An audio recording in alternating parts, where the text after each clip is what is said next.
Sir recording start किया, just एक बार confirm कर दीजिए। हो गया ना सर? हाँ sir. Okay sir, again good evening to all of you again. अच्छा देखो, तो बेसिकली फाइनेंशियल मैनेजमेंट क्लास है और हम लोग लास्ट वीक क्लास हुआ था, आई थिंक नहीं हुआ था, उससे पहले दिवाली चल रहा था। अच्छा, थोड़ा सा छुट्टी चला गया सर, अक्टूबर मंथ ही ऐसा। अच्छा, अब बात ऐसा है कि हम लोग आज क्या पढ़ेंगे सर। सर हम लोग रिसीवेबल मैनेजमेंट में बात कर रहे थे, है ना? आई थिंक आप सबको याद है, reciprocal management means debtors management. तो डेटर्स मैनेजमेंट या रिसिप्रोकल मैनेजमेंट जो वर्किंग कैपिटल का ही एक एक्सटेंडेड पार्ट मानो, basically these are basically working capital, management of working capital का ही पार्ट है सर। इसमें हम लोग रिसिप्रोकल मैनेजमेंट में काफी डिटेल्स में डिस्कशंस कर चुका हूँ, ठीक है। बिफोर दैट कैश मैनेजमेंट में बहुत बात हुआ, और ये रिसिप्रोकल मैनेजमेंट लास्ट है। इसके बाद हम लोग दूसरे चैप्टर में चले जाएंगे सर, या तो financial statement analysis like ratio वगैरह में चले जाएंगे, रेशियो ये सब चीज़ों में, या फिर वर्किंग कैपिटल मैनेजमेंट में चले जाएंगे। मैं देखता हूँ सर, जो भी ठीक लगेगा वो टॉपिक उठा लूँ। अच्छा, now question is that sir कि ये जो रिसिवेबल मैनेजमेंट है, इसमें एक कॉन्सेप्ट है सर, फाइनेंसिंग डेटर। ठीक है, क्या टॉपिक है सर? Financing debtor. मतलब डेटर फाइनेंस क्या होता है? ऐसे हम लोग ऑलरेडी वर्किंग कैपिटल के अंदर काफी इंपॉर्टेंट कॉन्सेप्ट डिस्कस कर चुके हैं सर, ठीक है। जिसमें मैंने आप लोगों को मैनेजमेंट ऑफ वर्किंग कैपिटल के अंदर determinants of working capital, estimation of working capital cycle, payables management, cash management, receivable management, उसी में बात कर रहा हूँ। बेसिकली कैश मैनेजमेंट में बहुत बात हुआ, ठीक है। इन्वेंट्री बेसिकली जो आप लोग कॉस्टिंग में करते हो, है ना मैम, आप लोगों को मटेरियल मैनेजमेंट में ऑलरेडी समझा देता है ये सब चीज़। इन्वेंट्री मतलब ईओक्यू वगैरह जो होता है, बस वही है इन्वेंट्री मैनेजमेंट, उसमें और मैं बात नहीं कर रहा हूँ इसलिए, ठीक है। रिसिवेबल मैनेजमेंट में ये जो फैक्टर डिटरमाइनिंग क्रेडिट पॉलिसी, मतलब कंपनी किसको लोन देगा, कितना लोन देगा, क्रेडिट देना चाहिए कि नहीं देना चाहिए, कितना दिन तक क्रेडिट देना चाहिए, कितना जल्दी पैसा कलेक्ट करना चाहिए, है ना। डेटर कैसे क्रिएट होता है, डेटर मैनेजमेंट और रिसिवेबल मैनेजमेंट, ये सब मैं आपको पहले भी बोला सर। ये सब अपने आप में ना आगे जाके सर्टिफिकेट कोर्स बन जाता है। सिर्फ रिसिवेबल मैनेजमेंट में आईआईएम वगैरह में स्पेशल कोर्सेज चलता है सर। यस सर, ठीक है। इवन सीए इंस्टीट्यूट कराते हैं, सीएमए वगैरह भी कराते हैं। ओनली रिसिवेबल मैनेजमेंट में एक प्रोग्राम बना देते हैं, 15,000 20,000 का पैकेज करके, जस्ट ऑन मतलब रिसिवेबल मैनेजमेंट में फोकस कराते हैं। तो these are very practical concept sir, ठीक है। क्योंकि बड़े बड़े कंपनी, चाहे वो कितना भी बिग होना चाहे, चाहे वो कितना भी छोटा कंपनी हो, चाहे वो कितना भी बड़ा कंपनी हो, one thing is very important sir, कि आप अपने सेल को तो बूस्ट करोगे ही ना, है ना। आप हमेशा चाहोगे कि मेरा प्रोडक्ट सेल हो जाए, और सेल को बूस्ट करने के चक्कर में, रेवेन्यू को बढ़ाने के चक्कर में आप एक चीज कर लेते हो, दैट इज क्रेडिट सेल कर लेते हो। और क्रेडिट सेल एक कॉन्सेप्ट बन चुका है मार्केट। क्रेडिट सेल में बिजनेस बूस्ट होता है, क्रेडिट सेल्स में काफी बिजनेस बढ़ता है। लेकिन क्रेडिट सेल सुनना अच्छा लगता है, बट इसको मैनेज करना इतना अच्छा नहीं है, मतलब इतना इजी थिंग नहीं है सर। तो बहुत केस में ऐसा होता है कि जैसे कंपनी किसी को लोन देता है या क्रेडिट देता है, तो जिसको क्रेडिट देता है वो रिपे नहीं करता, तो कंपनी लॉस में चला जाता है ना। या तो आप किसी को पे करने में पॉसिबल नहीं हो रहा है आपसे, या फिर आप जिनको क्रेडिट में दिए वो आपको रीपे नहीं कर रहा है, दोनों चक्कर है सर। मतलब एज ए डेटर आप फेलियर हो जाते हो, अगर अगर आपका क्रेडिट मैनेजमेंट या रिसिवेबल मैनेजमेंट या क्रेडिटर्स मैनेजमेंट सही नहीं है, ठीक है। मतलब आपको भी एज ए डेटर आप भी, आपको किसी को पे करना है, और आपका जो क्रेडिटर है वो आपसे गुस्सा हो जाएगा, है ना। सिमिलरली आपको जिनसे पैसा मिलेगा, वो अगर आपको ठीक टाइम पे पे ना करे, तो ये आपके लिए बहुत मुश्किल का काम है। तो इसी पॉइंट में दो concept is very important sir, financing the receivables, monitoring of receivables, दो चीज, ठीक है। एक ये डेटर फाइनेंस भी बोल सकते हो, financing of receivables and monitoring और कंट्रोलिंग ऑफ रिसीवेबल्स, ठीक है। कि कैसे आप कंट्रोलिंग कर सकते हो या उसको फाइनेंस कैसे कर सकते हो, मतलब रिसीवेबल्स को भी फाइनेंस किया जा सकता है सर, कैसे? सर वही सर बताना है सर आज, ठीक है। मतलब आप अगर ऐसे, आप एक कंपनी की तरह सोचो सर, आप जस्ट फील करो कि आपका बिजनेस है, और आप अपने बिजनेस में अपना डेटर को मैनेज करोगे और उसको फाइनेंस करोगे। तो debtor financing concept is debtor financing. आपको कॉन्सेप्ट समझ में आ रहा है ना सर? डेटर को फाइनेंस करना सर कैसे होगा? डेटर फाइनेंस समझ में आ रहा है? बता तो हाँ सर। ठीक है सर, ये बहुत इंपॉर्टेंट टेक्निक है सर। जिस बिजनेस का डेटर फाइनेंस या फाइनेंसिंग डेटर अप्रोच जितना बेहतर है, स्पेशली बैंकिंग बिजनेस बहुत डिपेंड करता है इस सिस्टम में। जो बैंकिंग सेक्टर चलता है ना सर कंट्री का, ठीक है, उसमें एक बहुत इंपॉर्टेंट टॉपिक हो जाता है। ठीक है, टॉपिक का नाम है financing debtor. Working capital management का ही एक्सटेंडेड कॉन्सेप्ट है, जो वर्किंग कैपिटल के अंदर डेटर्स मैनेजमेंट के अंदर पढ़ाया जाता है। ठीक है, हेडिंग कर दो फाइनेंसिंग डेटर। ठीक है, डेटर्स कर दिया। अब चलो सर, सर इसमें एक चीज का ध्यान रखें। से फॉर एग्जाम्पल आप किसी कॉर्पोरेट ऑर्गेनाइजेशन पे अ, आप किसी कॉर्पोरेट ऑर्गेनाइजेशन पे फाइनेंशियल मैनेजर हो सकती है। से फॉर एग्जाम्पल आप रिलायंस में हो, आप टीसीएस में हो, आप कहीं पर भी, ठीक है, आईटीसी में हो, वॉटेवर जो भी आप सोच लो, जस्ट एक बार फील कर लो कि आप किसी भी बड़ी कंपनी में डेटा को मैनेज करने के लिए आपको आप फाइनेंशियल मैनेजमेंट को देखते हैं। तो अगर आप किसी कंपनी में फाइनेंशियल मैनेजमेंट का हिस्सा हो, तो आप उस पर्टिकुलर ऑर्गेनाइजेशन पे फाइनेंस को मैनेज कर पाओगे। ठीक है, इसका एक बहुत बड़ा पार्ट क्या है सर? उस कंपनी का फाइनेंस मैनेज करना।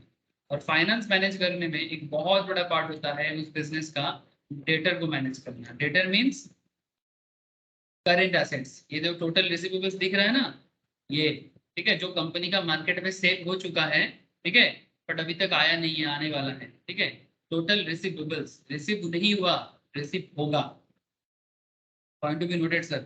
अगर यहाँ पर कुछ भी मिसिंग हो जाता है, जैसे यहाँ पर आप देख सकते हो आईटीसी का फाइनेंशियल ईयर 22 में 2461 करोड़ का रिसीवेबल्स है। उससे पहले 2500 का था। ठीक है, उससे पहले फाइनेंशियल ईयर 19 में 4035 करोड़ का रिसीवेबल्स था। अगर एक भी रिसीवेबल्स कंपनी को नहीं मिलता है, इसका मतलब क्या? कंपनी को लॉस हो जाएगा। ठीक है ना सर? आपने क्रेडिट पे सेल किया, रिसीवेबल बना, मार्केट में आपको पैसा मिलेगा, जिनको आपने क्रेडिट में दिया। अब ये पैसा आपको कैसे भी तरह लेना है। अब कई बार क्या होता है कि कंपनी डायरेक्टली मार्केट से ये पैसा निकाल नहीं पाता। तो कंपनी क्या करता है, डेटर को फाइनेंस कर देते हैं। इसको बोलते हैं फाइनेंसिंग डेटर्स। बात समझ में आ रहा है ना? तो देयरफॉर लिखो सर यहाँ पर, therefore to sources of financing. Finance को डेटर फाइनेंस करने का, फाइनेंसिंग डेटर का दो सोर्स माना जाता है। Therefore to sources of financing debtor. ठीक है, क्या है? फर्स्ट सर लिखिएगा, फैक्टरिंग। फैक्टरिंग सर्विसेज जानते हो सर ये क्या है? Sir type of financial service business. ठीक है, जिनका फैक्टर फार्म होता है वो ये काम करता है सर। ठीक है, फैक्टरिंग सर्विस देता है। क्या करता है? चलो देखते हैं। अगर मुझे factoring services in India, factoring service India,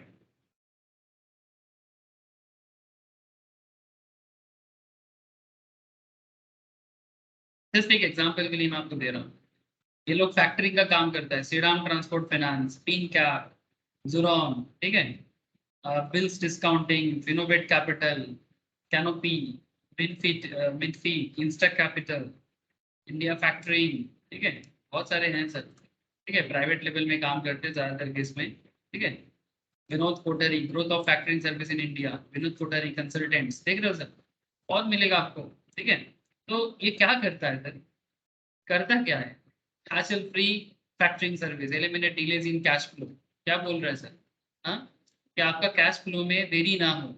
आप फैक्टरिंग सर्विसेज के थ्रू से अपना बिजनेस में मनी, मतलब जो मार्केट में आपने क्रेडिट में सेल कर दिया, वो पैसा आप जल्दी जल्दी कलेक्ट कर पाओ या टाइमली कलेक्ट कर पाओ। क्या प्रॉब्लम होता है, हम लोग हमारे देश में क्या देखते हैं, not just in our country, throughout the world, आप एक चीज देखोगे कि क्रेडिट में सर्विस या प्रोडक्ट आप सेल कर देते हो, बट पेमेंट करने के टाइम पे हमेशा क्या प्रॉब्लम होता है, डेटर क्या करते हैं सर, पेमेंट करने के टाइम पे हमेशा लेट करते हैं या कई बार फेलियर भी होते हैं, है ना। ये एक मतलब बिहेवियरल कॉन्सेप्ट है सर, ठीक है। पेमेंट हमेशा देरी से, अरे प्रॉब्लम ये है सर, देरी से पेमेंट करने का चक्कर में क्या होता है कि बिजनेस का या मतलब प्रोफेशन का जो ग्रोथ है ना वो रुक जाता है, ठीक है। ये जैसे कि विनोद कोटक ये फैक्टरिंग का काम करता है, ये देखो क्या बोलता है, कंपनी डेटर फैक्टर, दिखाई दे रहा है। अब company sale of goods on credit, देखो सर, ठीक है, sale of goods on credit, ठीक है। जैसे ही क्रेडिट में सेल कर दिया, ठीक है, ये अच्छा प्रेजेंटेशन दिया है सर, ठीक है, लोगों को काम आ जाएगा, नॉलेज जहां से मिले लपेट लो। Sale of goods on credit, इन जैसे ही क्रेडिट में सेल हुआ डेटर बन गया, ठीक है। Pays the amount after the expiry of the credit period, ठीक है। डेटर को टाइम में पेमेंट नहीं किया डेटर ने, ठीक है, pays the amount after the expiry of the credit period, ठीक है। फैक्टर क्या करेगा, फैक्टर क्या करेगा, कंपनी क्या करेगा, जैसे ये टाइम एक्सपायर हो जाता है कंपनी बोलेगा कि भाई आप फैक्टर सर्विस को दे देते हैं, ठीक है, फैक्टर सर्विस को दे देते हैं। फैक्टर क्या करता है, असाइनमेंट ऑफ रिसीवेबल्स, मतलब भाई मेरा मार्केट में कंपनी इसको बोलता है कि भाई मेरे मार्केट में जो आउटस्टैंडिंग्स है, जो डेटर है मेरा, ठीक है, जो आउटस्टैंडिंग डेटर है उनसे पैसा कलेक्ट करके दो, ठीक है। तो ये इनसे कलेक्ट करके देगा पेमेंट एट ए डिस्काउंट, ठीक है, पेमेंट एट ए डिस्काउंट, मतलब मानो कि इस कंपनी ने डेटर को 1 करोड़ का सामान बेचा था, ठीक है। अब कंपनी बोल रही है कि भाई मुझे 1 करोड़ नहीं मिल रहा है, टाइम एक्सपायर हो गया। अब किसी को मार धोर तो नहीं कर सकते, हाँ सर, कंपनी क्या डेटर पैसा नहीं देगा तो क्या जाके मारपीट कर देगा, हाँ, मैं मेरा पैसा नहीं दे रहा है तो मैं कुछ भी करूंगा। सर आपने दिया क्यों फिर, ये बिजनेस रिस्क है sir, it's a general business risk, इतना तो लेना पड़ता है ना, इतना रिस्क तो लेना पड़ता है। लेकिन कुछ रेटर ऐसे होते हैं जो पेमेंट नहीं करता या टाइमली पेमेंट नहीं करता, ठीक है, या तो पेमेंट नहीं करता या तो टाइमली पेमेंट नहीं करता है, और इसके चक्कर में कंपनी या जो भी हो, चाहे आपका कंपनी हो चाहे आपका सोल प्रोप्राइटरशिप हो, what ever be your business और प्रोफेशन, ठीक है, आप पड़ जाते हो गड़बड़ में, है ना, आप कहीं ना कहीं फंस जाते हो। तब एक सिस्टम, स्पेशली बड़े कंपनी के केस में उनका बहुत लार्ज अमाउंट में काम होता है, स्केल ऑफ ऑपरेशंस बड़ा है, ठीक है, तो उनको क्या करना पड़ता है, फैक्टर अपॉइंट करना पड़ता है, ठीक है। अब वो फैक्टर को बताते हैं कि भाई मेरे को मार्केट से डेटर से पैसा निकाल के दो, अगर मेरा 1 करोड़ फंस गया मार्केट में तो तुम एक काम करो, 20% कमीशन रख लेना, ठीक है, तो पेमेंट एट ए डिस्काउंट, समझ रहे हैं सर। तो अगर 1 करोड़ का 80 लाख भी ये पेमेंट करता है, बाकी अगर 1 करोड़ भी ये मार्केट से निकाल लेता है, जो मार्केट में डेटर था, ये असाइनमेंट दे दिया इनको, पावर ऑफ अटॉर्नी दे दिया जाता है, ठीक है, कि कंपनी के बिहाफ में फैक्टर जाके डेटर से पैसा कलेक्ट करेगा, तो 1 करोड़ दे देगा तो बदले में 20 लाख इनका, ठीक है। कंपनी को लॉस भी नहीं, प्रॉफिट भी नहीं, बट कम से कम कॉस्टिंग तो कंपनी उठा लेगा, है ना, कंपनी शायद प्रॉफिट ना कर पाए बट एटलीस्ट लॉस से कंपनी जितना हो सके बच सके, इसीलिए फैक्टरिंग सर्विस को अपॉइंट किया जाता है सर। बात समझ में आ गया सर, बोलो, हो सके तो ये स्ट्रक्चर आप ड्रॉ कर लो एक बार, सर ये स्ट्रक्चर आप एक बार प्लीज ड्रॉ कर लो, आपको दिखाई दे रहा है ना।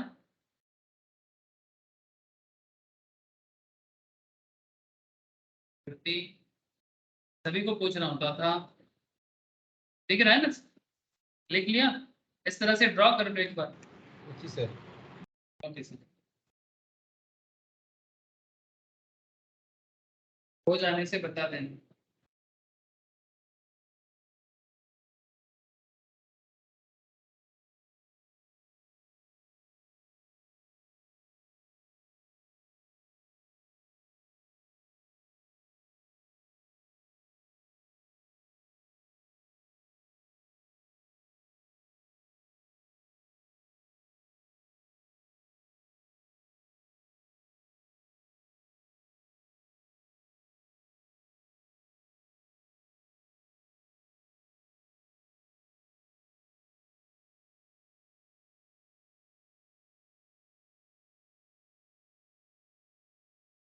है कैसे,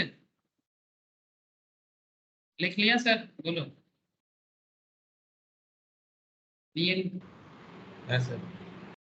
कृति हो गया,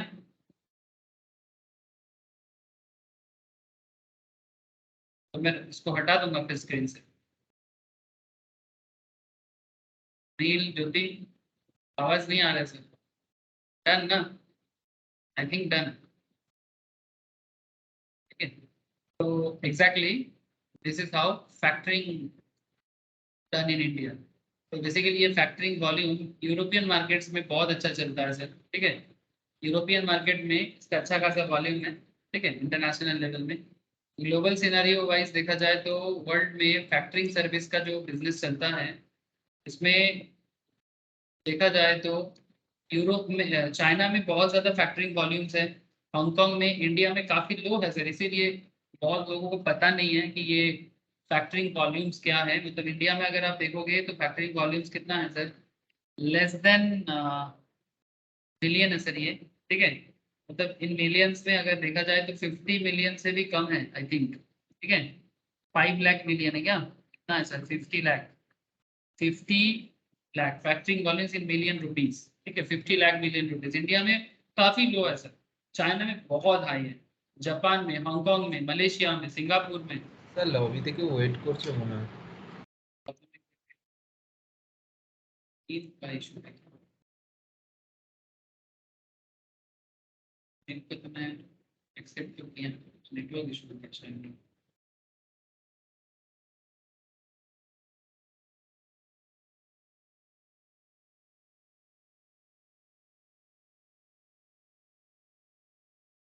नेटवर्क इशू हो रहा है।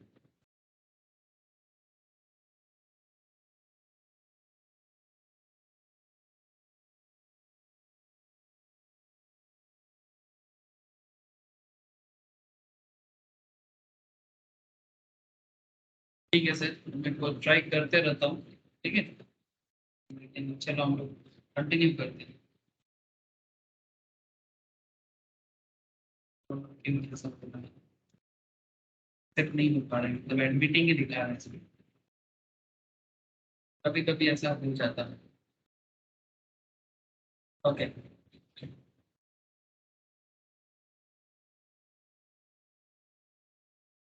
अच्छा ये स्टैटिस्टिक्स भी समझ में आया ना सर। तो इंडिया में अभी भी factoring volumes comparatively world market के हिसाब से लो है, तो इसीलिए उतना पॉपुलर नहीं रहा है। बट में भी जितना बिजनेस बढ़ेगा चाइना में इतना हाई इसलिए है क्योंकि चाइना में बिजनेस वॉल्यूम भी वेरी हाई है सर। ठीक है, in China business volume is also very high.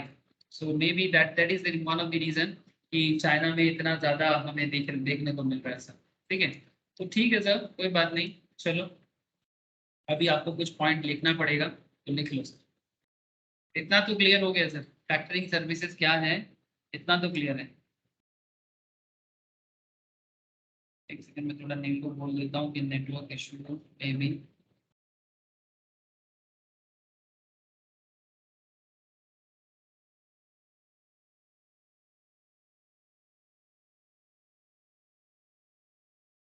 Few minutes later.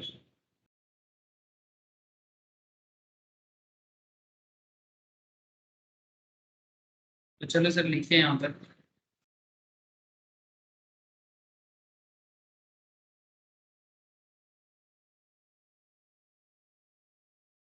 Factoring is financial services. Factoring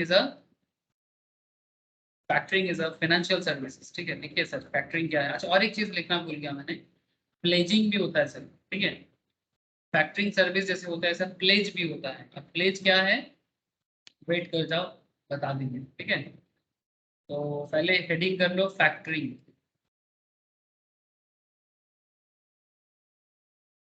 अब फैक्टरिंग में थोड़ा लिख लो sir.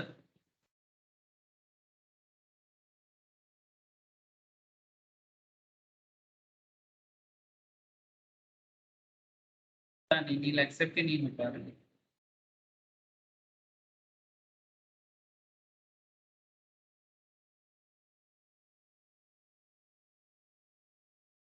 Factoring is a,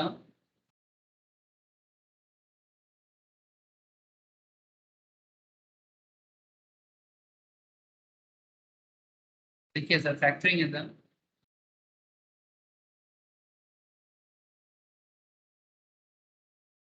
financial services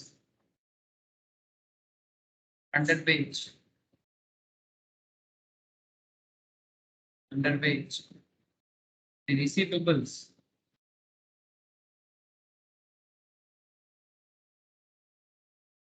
factoring is a financial service under which the receivables of a company, the receivables of a company are collected. Receivables of a company are collected by financial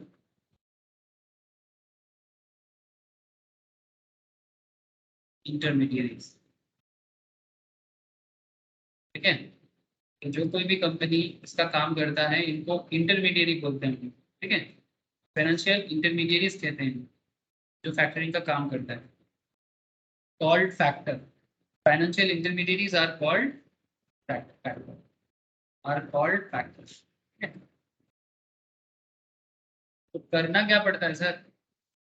are called factor in return of commission, in return for commission.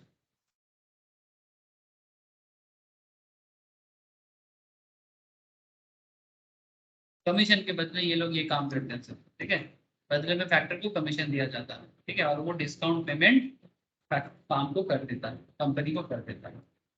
ठीक है, इसमें आपको financing debtor का concept भी थोड़ा calculative वे में भी समझना होगा. क्वेश्चन कराऊंगा सर, थोड़ा सा लिख लो. The entire responsibility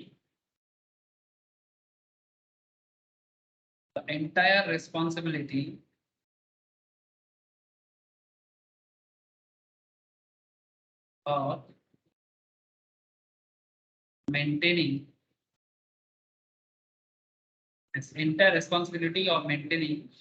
ledger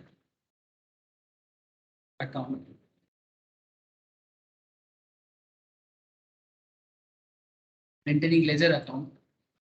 following up, maintaining ledger account follow up करना, फॉलोइंग अप, ठीक है, एंड फॉलो अप, ठीक है, फॉलोइंग अप मतलब लेजर मेंटेन करो, डेटर को फॉलो अप करो, भाई पेमेंट कब दे रहे हो, ठीक है, टाइमली पेमेंट करो, ठीक है, जरूरत पड़ने से इनवॉइस रेज करो, ठीक है, इनवॉइस को एक बार रिमाइंडर दो, ठीक है. The inter responsibility of maintaining ledger account and following up, ठीक है, ये सब काम होता है इसका फैक्टर्स का, ठीक है. फॉलोइंग अप डेटर्स, देख लो sir, following up debtors and doing collection and doing collection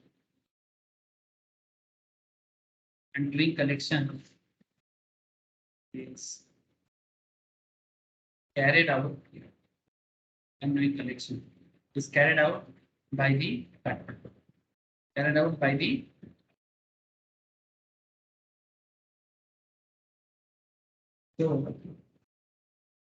so the firms save more, firms save more नहीं, तो save some administrative expenses, so the firm save some administrative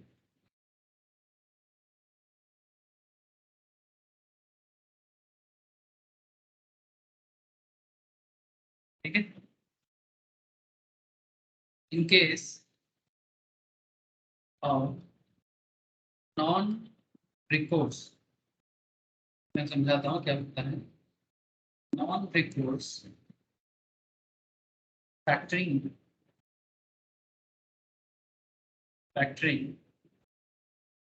factor will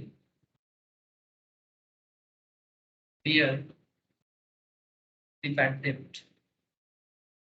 Factor will bear the, मतलब कुछ ऐसा भी होता है कि ये थोड़ा हाई रिस्क बिजनेस है, ठीक है, कि फैक्टर ना नॉन रिकोर्स मतलब आप वापस नहीं लौट सकते, ठीक है, कोर्स में वापस नहीं आ सकते, मतलब क्या कि पूरा मार्केट में जितना डेटा है पूरा परचेस कर लिया जाता है, ठीक है. कौन? फैक्टरिंग सर्विस जो भी कंपनी होता है, जैसे यहाँ पर मैंने आपको एक कंपनी बता रहा था, जैसे ये विनोद कोठरी कंसल्टेंट बोल के एक कंपनी है, कोलकाता, दिल्ली, मुंबई में काम करते हैं, ठीक है. मानो कि अगर ये किसी का, अगर ये पर्टिकुलर कंसल्टिंग कंपनी किसी का मतलब बैड डेट को खरीद लेता है, ठीक है, तो पूरा का पूरा खरीद लेगा और बदले में अपना कमीशन लेगा, ठीक है, पूरा का पूरा परचेज करने के बाद जो भी रहेगा उसका कमीशन ले लेगा। ठीक है, आई hope you understand sir. This is called non recourse and it's a risky काम है ना सर, पूरा खरीद लेना रिस्की काम होता है। बाकी मतलब रिस्की भी है बट हाई प्रॉफिट का भी चांसेस होता है। ठीक है, किस तरह से लीगल वे में पैसा किसी से निकालना है ये इनको बहुत अच्छे से आता है। ठीक है, we can see कि they are like a registered knowledgeable गुंडा। ठीक है, मतलब लेकिन गुंडा बोलना सही नहीं है बिकॉज ये उनको बेसिकली पैसा देने के लिए बोलता है जिनको जिन्होंने अपना ऑब्लिगेशन पूरा नहीं किया है ना। आप किसी से किसी को लोन दोगे और बंदा लोन मार के चला जाएगा है ना, ये तो कोई अच्छा बात नहीं है ना। ठीक है, आपको कैसे भी करके लोन तो रीपे करना पड़ेगा ना, नहीं तो कैसे होगा, है ना। तो ये चीज बहुत जरूरी चीज है, किसी को लोन देना, किसी को क्रेडिट में सामान बेचना। ठीक है, तो ये স্যার এরা তো তাহলে অ্যাসেট রিকনস্ট্রাকশন কোম্পানির মতোই হলো। एसेट रिकंस्ट्रक्शन कंपनी क्या काम करता है बोल। স্যার ওই ব্যাংকের নন পারফর্মিং অ্যাসেট গুলোকে রিকভার করে। एग्जैक्टली वही तो है, वही तो है। ठीक है, बैंक का जो भी मार्केट है, बैंक भी तो इनको बुलाते हैं फैक्टर, मतलब ये जो फाइनेंशियल सर्विस का काम, बैंक भी इनको बुलाते हैं कि भाई फैक्टरिंग को, बैंक का तो बहुत ज्यादा होता है। बैंकिंग बिजनेस है तो बिजनेस में फैक्टरिंग सर्विस लेना तो बहुत जरूरी चीज हो जाता है। ठीक है, क्योंकि सबसे ज्यादा मार्केट में पैसा किसका पड़ा रहता है, बैंक का ही तो है। ठीक है, बैंक कितने सारे लोगों को भरोसा करके लोन देता है ना। मतलब अगर सोचने बैठोगे तो banking business is really very risky, है ना। क्योंकि इसमें लेकिन एक चीज है कि रिस्की भी है और लेकिन साथ में ये भी एक है कि बैंकिंग बिजनेस का ये जो मॉडल है ये कभी फेलियर नहीं होगा। क्यों नहीं फेलियर होगा, क्योंकि लोगों का नीड जो है ना वो कभी कम नहीं होगा। ठीक है, मतलब ये लोन का जो जरूरत होता है ना लोगों को, छोटा से लेके बड़ा तक, ठीक है, ये जरूरत हमेशा रहेगा। और 100 में से 70% लोग, 80% लोग अपना जो कमिटमेंट है वो पूरा करते हैं, 10-20% खराब है। कुछ लोग जानबूझ के करते हैं, कुछ लोग जेन्युइन फेलियर होते हैं। ठीक है, कुछ लोग मतलब गिल्टी माइंड से करते हैं, दे नो, मतलब उनका इरादा ही मतलब खराब होता है। तो ऐसे जो खराब इरादे वाले लोग होते हैं इनको तो एकदम बिल्कुल नहीं छोड़ना है। ठीक है, और जो लोग फेलियर होते हैं उनको फेलियरिटी से बचाना भी एक बहुत बड़ा काम होता है, बट वो कैसे होगा, it's a very tricky thing sir. कि कोई फेलियर हो रहा है तो फिर उसको कैसे फेलियरिटी से सेव किया जाए, सभी पार्ट ऑफ दी फाइनेंसिंग है, इकोनॉमिक्स है। ठीक है, लेकिन ये देखना पड़ता है। ठीक है, जैसे बड़ा बड़ा कंपनी लोन लिया, जैसे मानो ना विजय माल्या है ना, विजय माल्या लोन लिया, कितना 11,000 ना 15,000 करोड़ का हिसाब था। ठीक है, कुल मिला के कुछ 30,000 करोड़ का था, कुछ अमाउंट रिपे कर दिया था। ठीक है, एसबीआई से लोन लिया था, फिर वो रिपे नहीं कर पाया तो भाग गया, है ना। तो भाग के कितना दिन रहेगा, 10-12 12,000 करोड़ कोई कम चीज नहीं होता है। तो बात ऐसा है कि कुछ बड़े बड़े लोग इस तरह का काम कर लेते हैं। ठीक है, लेकिन देखा जाता है सर ये जो माइक्रो फाइनेंस कंपनी है ना, इनका फेलिडिटी कंपेरेटिवली लो है। ठीक है, बड़े लोगों को लोन देगी तो येस बैंक इतना बड़ा प्रॉब्लम में फंस गया, है ना। लार्ज कंपनी नाम देख के लोन दे दिया, हाँ, लेकिन उनको फॉलो अप भी किया, बट कंपनी का बिजनेस ऐसा डूबा कि कंपनी को मिला ही नहीं, और कई बार कंपनी जानबूझ के लोन देने में देरी किया, है ना। तो ये चक्कर है सर। ठीक है, in case of non recourse factoring, factor bear the bad debt. ठीक है, लेकिन इस केस में थोड़ा हाई कमीशन हो जाएगा। So factor usually advances portion. Sir हाँ बोलो सर। ये विजय माल्या का जो एयरलाइन कंपनी था किंगफिशर, उसका हाँ मतलब कौन सा जगह पे प्रॉब्लम आने की वजह से बिजनेस फेलियर हुआ था। सर मेनली इसका एयरलाइन ऑपरेशंस। ठीक है, मतलब एक एयरलाइंस बिजनेस को चलाने के लिए इनको जहाँ पर कॉस्ट कट करना चाहिए था वहाँ पर वो कॉस्ट कट ना करके कॉस्ट बढ़ा दिया sir. Basically problem is with cost and management accounting. ठीक है, जैसे कि देखो एयरलाइंस बिजनेस का सबसे बड़ा जो चैलेंज है इंडिया जैसे कंट्री में, यहाँ पर आपको पॉपुलेशन हाई है, that's true, but sir population high तो है बट मेन प्रॉब्लम इज कि यहाँ पर रिच पीपल कम है सर। ठीक है, इंडिया में जो रिच लोगों का संख्या कम है।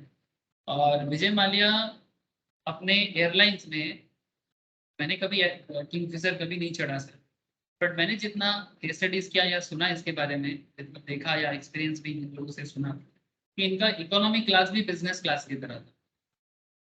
ठीक है, तो इंडिया जैसे कंट्री में मैक्सिमम एयरलाइंस बिजनेस फेलियर है। ठीक है, तो चार ही कैसे भी करके सरवाइव कर रहे हैं। तो ये एक बहुत ही चैलेंजिंग मार्केट है। Airlines business is really very challenging in India. और ऐसे केसेस में अगर आप कॉस्ट को कट करने की जगह कॉस्ट को मैनेज करना बहुत मुश्किल कर रहे हो, ऊपर से आप मतलब वही सर आमदनी अठानी खर्चा रुपया कर रहे हो, मतलब आप इतना शो ऑफ कर रहे हो, इतना शो ऑफ कर रहे हो कि इकोनॉमी क्लास में आप बिजनेस क्लास जैसा फैसिलिटीज प्रोवाइड करना चाहते हो। And this is really a bad decision sir. और एटलीस्ट करेंटली फिर भी थोड़ा सा 10 साल में इंडिया थोड़ा ग्रोथ किया है। ठीक है, लोगों का इनकम बढ़ा है, इवन एयरलाइंस बिजनेस में भी पैसेंजर बढ़ा है सर। ठीक है, कोविड सिचुएशंस को साइड में रखते हैं, लेकिन 10 इयर्स बैक 15 इयर्स बैक ये सिचुएशन और प्रॉब्लमेटिक था। ठीक है, इकोनॉमी लेवल इतना डेवलपमेंट नहीं रहा था सर। ठीक है, इनकम लेवल में जो ग्रोथ अभी दिखा है वो ग्रोथ नहीं था उस हिसाब से। सो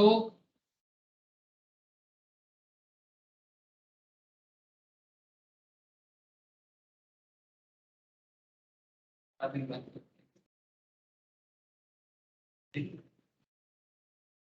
अच्छा, तो प्रॉब्लम समझ में आ रहा है ना सर। तो विजय माल्या का ये जो सिचुएशन विजय माल्या ने क्रिएट किया, कॉस्ट कंट्रोल ना कर पाना, ये बहुत खतरनाक पॉइंट है। ऊपर से इनका मेन और एक प्रॉब्लम था कि इनका जो सबसे ज्यादा कॉस्ट किसमें लगता है, फ्यूल कॉस्ट। ठीक है, ये जो व्हाइट फ्यूल होता है ना, जिसको एटीएफ भी कहते हैं, एविएशन टर्बाइन फ्यूल, ये काफी कॉस्टली होता है। ठीक है, और जिस हिसाब से इंटरनेशनल मार्केट में इसका रेट है, उस हिसाब से अगर आपका जो प्राइस चार्ट होगा, मतलब जो फेयर आप जो पैसेंजर से कलेक्ट करोगे, ये थोड़ा प्रॉब्लम है। ठीक है, ऊपर से कुछ ऐसा ऐसा रूट में भी ये अपना प्लेन चलाता था जहां पर इनको लॉस हो जाता। बात समझ रहे हो ना सर? तो रूट ডিসাইড करना, ইকোনমিক ক্লাস স্যার ডিসাইড करना। কম্পিটিটরও তো ঝাড় দিয়ে দিয়েছিল তখন, ডেকান এয়ারওয়েজ বলে একটা ছিল, সেটাই তো লো কস্ট প্রথম বেরিয়েছিল, তারপরে পুরো ঝাড় হয়ে গেছিল। वही करना सर, वही मैं बोलने का कोशिश कर रहा हूँ। मतलब आपको कॉम्पिटिटिव रखना है। इंडिगो इतना कॉस्ट इतना सस्ते में क्यों लेके चलता है? इंडिगो एक ही है। हाँ बोलो सर। इंडिगो तो अभी या पहले के टाइम में भी, मतलब जब किंगफिशर था तब भी ना, मतलब एक हाँ, कॉमन होम नेम हो गया था, क्योंकि अफोर्डेबल रेंज में इंडिगो ही एयर मतलब एयरलाइन जो था वो अवेलेबल था। और किंगफिशर उस टाइम पे भी बहुत एक एक्सपेंसिव एयरलाइन हुआ करता था। वही वही प्रॉब्लम है। मतलब एक्सपेंसिव होने के नाते ना उनका जो कस्टमर कनेक्शन था वो कम था, है ना। और इतना कम कस्टमर कनेक्टिविटी में एयरलाइन जैसे बिजनेस में, मतलब देखो आप कोई आईफोन मैन्युफैक्चर नहीं कर रहे हो। ठीक है, फोन का कॉन्सेप्ट अलग है, एयरलाइंस एक रियल कॉस्ट है सर। ठीक है, आईफोन में आप हिडन फीचर्स रखोगे एक अलग स्कील है, लेकिन यहाँ पर आप क्या फीचर्स क्या हिडन रखोगे? ठीक है, ये तो एक रियल कॉस्ट है, दिखता है आसपास में प्लेन उड़ेगा, एक नेचुरल एटीएफ चाहिए होता है जो नेचुरल लेवल में हाई कॉस्ट है, इंटरनेशनल मार्केट पे डिपेंडेंट है। ये तो दिखता है, तो दिखता है, मतलब बेसिकली एक बैड बिजनेस डिसीजन, एक बैड बिजनेस डिसीजन। ठीक है, जो जिसका भुगतना पड़ा, कि बहुत जॉब कट हुआ, ले ऑफ हुआ। आज देखो कंपनी का हालत इतना खराब है, बंद कर गया, बैंक्रप्सी आ गया सर, भागना। और उस टाइम पे वो एमपी भी था कांग्रेस के टिकट में, जो रिस्पेक्टेड एमपी का पोस्ट होता है ना सर। ठीक है, वो कांग्रेस के टिकट में राज्यसभा का मेंबर भी बना था उस टाइम पे। और उसका फायदा लेके उसने स्टेट बैंक ऑफ इंडिया से अच्छा खासा लोन भी लिया। ठीक है, मतलब ये चक्कर, ये करप्शन हो गया। मतलब उसको पता था कि अंदर में बहुत प्रॉब्लम है, और क्योंकि मैं राज्यसभा का मेंबर हूँ तो मैं मैनिपुलेट कर सकता हूँ पार्टी के थ्रू से। और उसने स्टेट बैंक ऑफ इंडिया से काफी ज्यादा लोन भी ले लिया। इसीलिए तो भाग रहा है, इसीलिए तो भाग रहा है। तो ये सब मैटर है, मतलब फैक्टर सिमिलर पॉइंट। ये जो न्यू चोक्सी का concept, Gitanjali gems and jewels, हाँ, पंजाब नेशनल बैंक का जो फ्रॉड था, पंजाब नेशनल का ही ना सर। ठीक है, फिर आपका वीडियोकॉन ग्रुप का भी फ्रॉड इसी तरह का फ्रॉड है। ठीक है, तो similar kind of fraud, Rotomac का फ्रॉड है। ठीक है, तो ये सब एक similar kind of fraudulent activity है सर। अच्छा, तो इन case of non recourse factoring factor bear the bad debt. Factor usually advance is a portion. Advance is a portion of the accounts receivable. Factor क्या करता है? Advance कर देता है. Accounts receivable का कुछ पोर्शन वो एडवांस कर देता है, मतलब अपने पॉकेट से वो कंपनी को दे देता है. ठीक है, accounts receivables at a certain interest rate, at a certain interest rate. मतलब कंपनी को पैसे चाहिए होते हैं ना, जिन्होंने मार्केट में लोन में या क्रेडिट में पेमेंट, मतलब लोगों को प्रोडक्ट बेचा, सर्विस बेचा. ठीक है, जिन्होंने प्रोडक्ट को लोन में दिया या फिर क्रेडिट में दिया, अब उनको चिंता है. तो फैक्टरिंग वाले जो होते हैं ना, वो काफी रिच होना चाहिए, तभी जाके वो फैक्टरिंग का काम कर पाते हैं. तो वो क्या करेगा? एडवांस दे देगा. जिनका पैसा बाकी है वो मार्केट में दे देगा, बाकी लीगल प्रोसेस को देख लेगा. और उसको भी वो एक इंटरेस्ट चार्ज करता है, या फिर उसको आप ऐसे भी बोल सकते हो कि इसको डिस्काउंट चार्ज कहा जाता है. ठीक है, कि मैं आपको जरूरत में पैसा दे देता हूँ, जैसे कि बिल्स ऑफ एक्सचेंज में होता है ना, बिल्स एंड डिस्काउंट आप लोग अकाउंटेंसी में किए हो सर. ठीक है, आपके पास पैसा नहीं है तो आप बैंक में जाते हो, तो बैंक आपको डिस्काउंट चार्ज लेके आपको देता है ना, जो जो जरूरी पैसा होता है आपके क्रेडिटर और डेटर के बीच में, है ना. बिल्स ऑफ एक्सचेंज मैम के पास अगर आप लोग अकाउंट्स किए हो तो बिल्स ऑफ एक्सचेंज का क्लास में आपको ये सब सिखाया जाएगा सर. ठीक है, तो factor usually advance A portion of the accounts receivables at a certain interest rate known as discount charge.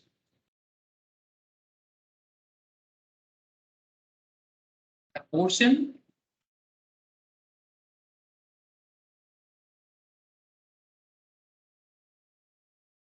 that he does not finance,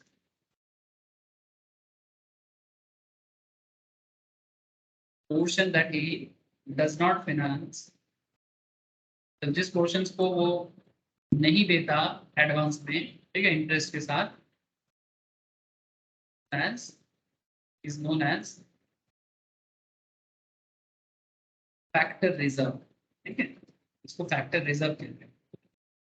उसको मार्केट से उठाएगा और बदले में कमीशन देगा. इस तरह का भी काम करता है. ठीक है,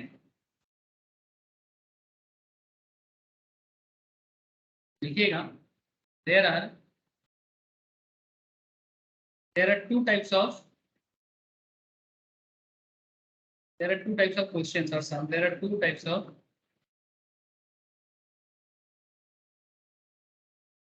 sums, मतलब जो पूछ सकते हैं आपको fun factory exam related matter में. Type 1, whether, exam related question बता रहा हूँ sir. Whether firm should adopt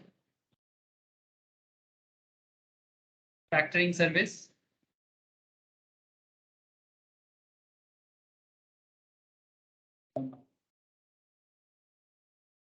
मतलब as a financial manager company आप पे डिपेंड होता है सर, इसीलिए जब भी कंपनी का मार्केट में बहुत ज्यादा डेटर हो जाता है, बैड डेट का चांसेस बढ़ जाता है, तब कंपनी आपके पास आएगा और आपको आके बोलेगा कि बताओ मार्केट से पैसा कैसे निकालें.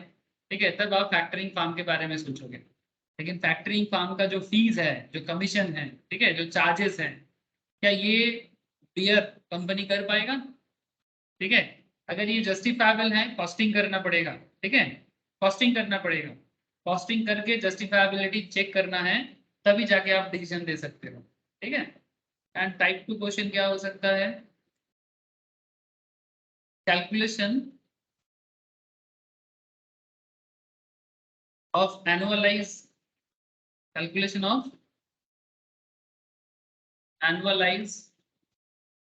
Effective cost of factoring.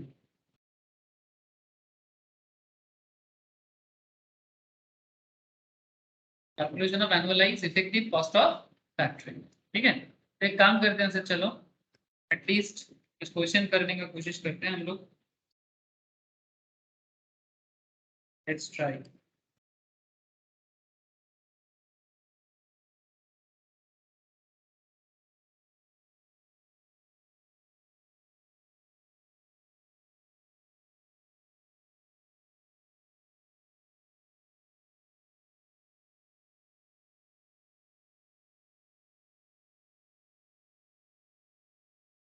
थोड़ा सा वेट करो तो सर, ये थोड़ा सा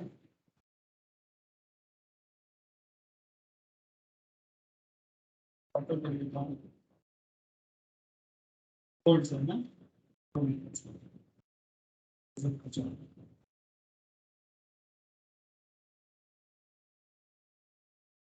खाने में टाइम लग जाएगा, बड़ा क्वेश्चन है, पहले से करने का मुझे मौका नहीं मिला।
एक सेकंड,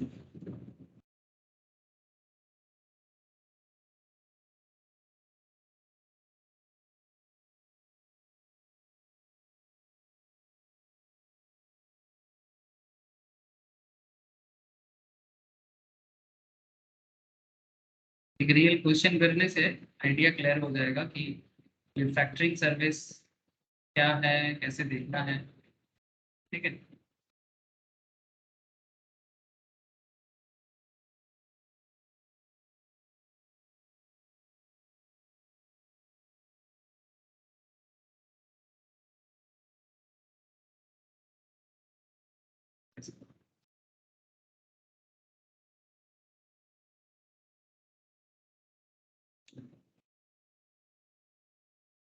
तो मैं एक स्क्रीन शेयर कर लेता हूँ एक बार फिर से, आप जरा क्वेश्चन देख लेते हैं। यहाँ पर थोड़ा सा ऑटो में दिक्कत हुआ है, बट समझ में आ जाएगा सब। क्वेश्चन दिखाई दे रहा है तथा ज्योति सर्विस, हाँ सर। ये जो लाइन जगह थोड़ा सा लाइट आ गया ना, वो मैं बता दूंगा, आपको समझ में आ जाएगा। Sir turnover of PQR limited is ₹120 lakh. ठीक है, PQR लिमिटेड ने 120 लाख का टर्नओवर किया, उसमें से 75% क्रेडिट में। ठीक है, टर्नओवर तो कर दिया, मतलब सेल हुआ, टर्नओवर हो गया, बट उसमें 75% क्रेडिट में। ठीक है, क्रेडिट है sir. Variable cost ratio is 80%। ठीक है, मतलब आप समझ सकते हो sales less variable cost contribution का केस है। Credit terms are 2/10 net 30। I hope you understand 2/10 net 30 का क्या मतलब है। ठीक है, ये मैं ऑलरेडी आप लोगों को सॉल्व करा के रखा था। क्या मतलब होता है 2/10 नेट 30? बोलो, पेबल्स मैनेजमेंट में मैं इसको लिखा था 2/10 net 30। What is the meaning of this? 30 days का डेटा पीरियड में अगर 10 डेज में पेमेंट कर देंगे तो 2% का discount. Thank you sir. Normally debtor period है 30 डेज का, अगर 10 दिन में पे कर दे तो 2% का डिस्काउंट दे दिया जाए। ठीक है, on the current level of sales the bad debts are 1%। Currently जो सेल्स का हालत है उसमें 1% बैड डेट है। Company spends 1,20,000 per annum on administration its credit sales. ठीक है, क्रेडिट सेल्स को देखभाल करने के लिए 1,20,000 का कंपनी खर्चा करता है। The cost include salary of staff to handle credit checking, collection etcetera. These are avoidable cost, इसको कंपनी चाहे तो अवॉइड कर सकता है। The past experience indicates that 60% of the customers avail the cash discount. The remaining customers pay on an average 60 days after the date of sale. ठीक है, the book debts मतलब receivable, book debts मतलब receivable मतलब जो company को market से मिलने वाला है, of the company are presently being financed by the ratio of 1:1 by a mix of bank borrowing ठीक है, मतलब थोड़ा बैंक से लोन ले सकते हैं। And own funds which cost 15%, मतलब मार्केट में जो पैसा पड़ा हुआ है, अगर उतना पैसा आज के डेट में कंपनी को मार्केट से उठाना है तो कंपनी को 15% का इंटरेस्ट से उठाना पड़ेगा एंड 14% रिस्पेक्टिवली, मतलब bank debt and own fund. ठीक है, तो क्या बताते हैं, the company are presently being financed by ratio 1:1 by a mix of bank borrowing and own fund which cost per annum 15% and 14% respectively. ठीक है, a factoring firm has offered to buy the firms. अब एक factoring firm, जैसे कि आपको मैंने एक example starting में लिया था, like this kind of firm, ठीक है, विनोद कोठरी कंसल्टेंट्स, ठीक है, जो फैक्टरिंग का काम करते हैं। मानो कि विनोद कोठरी जी नहीं आया और आपका रिसीवेबल्स लेना चाहता है, तो factoring firm has offered to buy the firms receivables. The main elements of such deal structured by the factors are: factor is a 12%, guaranteed payment 25 days, interest charge 15% and commission 4% of the value of receivables. Assume 360 days in a year. What advice would you give to PQR Limited, whether to continue with in-house management या फिर और receivables or accept the factoring firm's offer? In-house के साथ चले, in-house के साथ चले कि फैक्टरिंग को दे दे। ठीक है, ये आपके सामने डिलेमा है। तो as a financial management, as a financial manager आपको ये डिलेमा दूर करना है। ठीक है, तभी फॉर्म आपके पास आएगा और आपको पूछेगा कि भाई बताओ फैक्टरिंग कैसे काम करेगा। ठीक है, चलो समझ में आ गया ना क्वेश्चन? इस क्वेश्चन को सॉल्व करने के लिए चलो सॉल्यूशन करते हैं।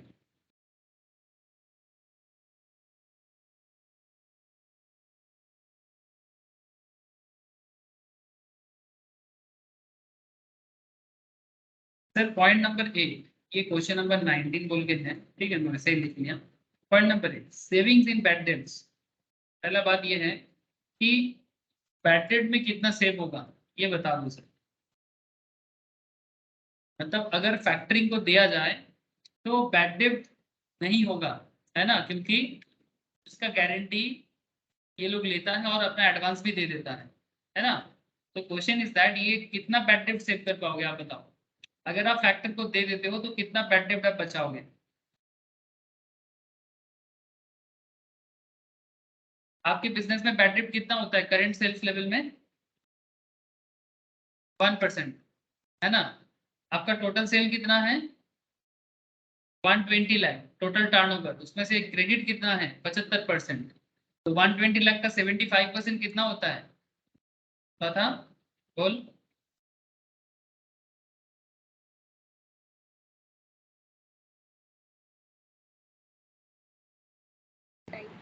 सर 90 लाख। 90 लाख ना, 120 लाख का 75% equals to 90 lakh. This is your credit sale. अब इसका 1% आपका बैड डेट होता है ना। तो 90 लाख का 1% आपका बैड डेट होता है, तो 90 लाख का 1% कितना हो जाएगा? 90,000, 90,000। This is your bad debt. ठीक है, अच्छा ये आपको सेविंग्स होगा अगर आप फैक्टरिंग को देते हो। ठीक है, सेकेंड पॉइंट, सर अगर आप फैक्टरिंग को दोगे तो एडमिनिस्ट्रेशन बैठाओगे क्या? मतलब क्रेडिट मैनेजमेंट के लिए आपको जो एडमिनिस्ट्रेशन चार्जेस करना पड़ता है वो रहेगा क्या?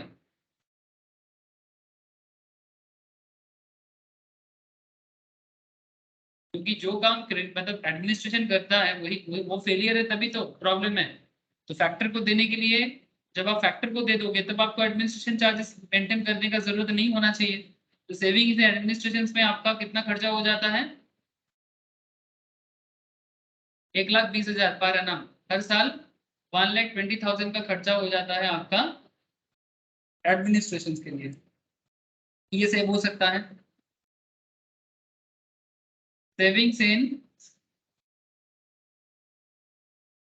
Discount expenses. Sir discount expense क्या होता है? आप क्या बोलते हो? आपको डिस्काउंट देना पड़ता है ना, ताकि डेटर फेलियर ना हो, ताकि डेटर फेलियर ना हो आप डिस्काउंट देते हो 2/10 नेट 30, है ना। 30 दिन में नहीं, अगर अगर कोई 10 दिन में पे करेगा तो मैं 2% डिस्काउंट दूंगा, पर discount is expense for the company ना सर, है ना। सो अगर 2% का डिस्काउंट है आपका,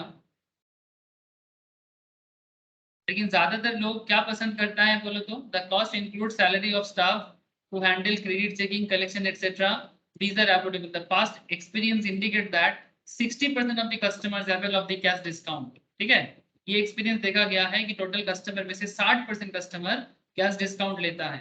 तो अगर आप कैश डिस्काउंट देते हो तो आपका कितना खर्चा पड़ जाएगा? 2% ऑफ 60% ऑफ कितना? 90 लाख कितना होगा बोलो?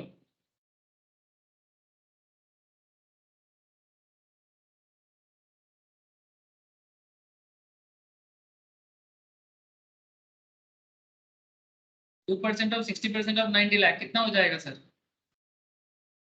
1 lakh। सही। ये हो रहा है ना 1,08,000। Very good. ठीक है, ये सब आपका सेव हो सकता है अगर आप फैक्टरिंग को देते हो तो। सेकेंड पॉइंट, मतलब अगर फैक्टरिंग को दोगे तो फिर ये डिस्काउंट देने का जरूरत नहीं है, ये डिस्काउंट एक्सपेंस का जरूरत नहीं है। अच्छा, अब देखना है सर कि फैक्टरिंग को कमीशन देना है।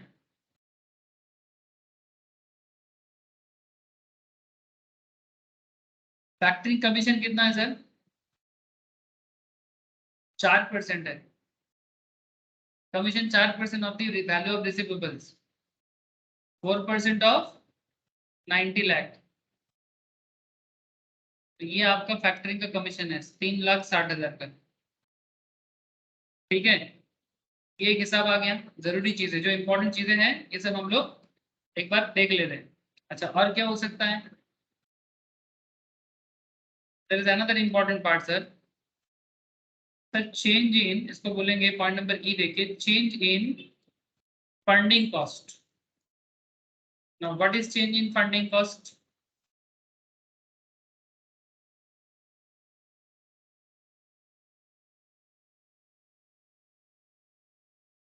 Sir change in funding cost क्या है? देखो, इन हाउस तब आपके कंपनी के अंदर का जो खर्चा है, क्रेडिट सेल्स कितने का? 90 लाख का। ठीक है, और एंटिसिपेटेड कैश डिस्काउंट का जो खेल है वो कैसा है सर?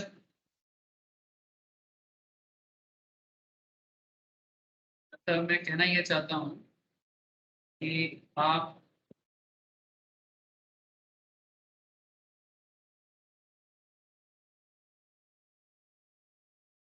एवरेज क्रेडिट पीरियड कितना है सर हमारा?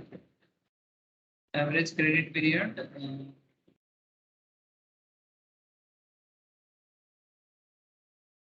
as India 60% of the customers avail the cash discount, the remaining customers pay on average of 60 days after the date of sale.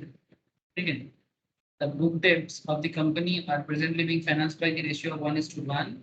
ठीक है, 1:1। अच्छा, 60% कस्टमर कितने दिन में देना पसंद करते हैं पेमेंट? ये जो कलेक्शन होता है मेरा डेटर से, जो पैसा कलेक्शन होता है, इसमें मेरा पास्ट एक्सपीरियंस क्या बताता है? 60% कस्टमर कैश डिस्काउंट लेना पसंद करता है। That means we can say that 60% customer 10 दिन में पेमेंट करना पसंद करता है। यस ना? Out of total 100% customer 60% cash discount avail करता है, तो they must pay in 10 days. लेकिन 40% कस्टमर कैश डिस्काउंट नहीं लेते। वो लोग कब पे करता है? वो लोग कितने दिन में पे करता है sir?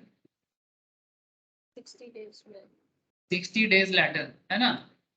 60 days later, 60 days after the date of sale. ठीक है, 60 दिन में पे करता है, 60 दिन में पे करता है। तो ये एक इम्पॉर्टेंट हिसाब है हम लोगों के लिए। ठीक है, ये एक इम्पॉर्टेंट हिसाब है हम लोगों के लिए। देखो सर, तो हम इसको बोल सकते हैं एवरेज कलेक्शन पीरियड, है ना? Average collection period.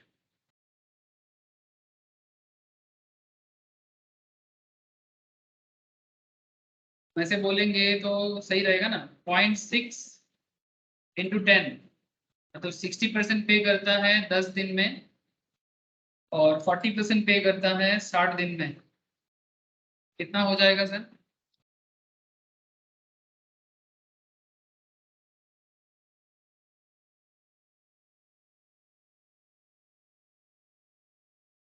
30 डेज आएगा क्या? तो चेक करके बताओ तो एक बार।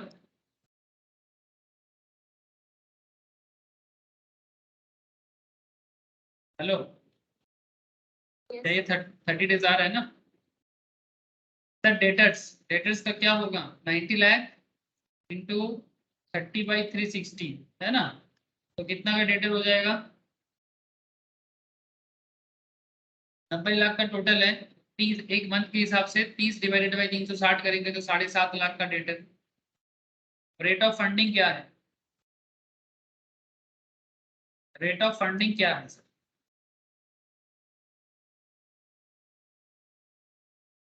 ये जो डेटर का फंडिंग है, जो अगर क्योंकि ये पैसा मेरा मार्केट में फंस जाता है, तो इतना पैसा मतलब दैट मच अमाउंट बिजनेस को चाहिए ना। तो अगर वो मार्केट में फाइनेंस करने के लिए जाता है तो क्या बताता है हिसाब? Company are present living finance in the ratio of 1:1 by a mix of bank borrowing and own funds. ठीक है, जिसमें आपका 15% एंड 14% का खर्चा हो जाता है। 1:1 मतलब क्या? 1:1 मतलब हाफ हाफ का खर्चा है। ठीक है, 1:1 हाफ हाफ का खर्चा है। So you can say that कि half into 15 plus half into 14, तो आपका एवरेज फंडिंग कॉस्ट कितना पड़ जाएगा? करके देखो। 14.5 चेक कर लो एक बार।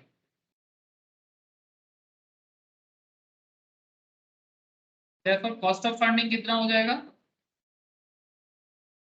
7.5 लाख मतलब 14.5%, 14.5% ऑफ 7,50,000। 7,50,000, तो 7,50,000 पे 14.5 करेंगे तो कितना आ जाएगा?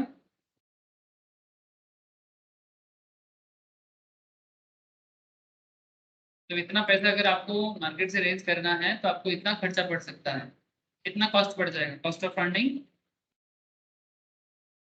1,08,750। ठीक है सर, ये आपका कॉस्ट ऑफ फंडिंग है। ठीक है, in house cost of funding का हिसाब है ये। ठीक है, नाउ अब एक एनालिसिस में आना है सर, एक डिसीजंस पे आना है। अब मुझे एक बताओ कि फैक्टरिंग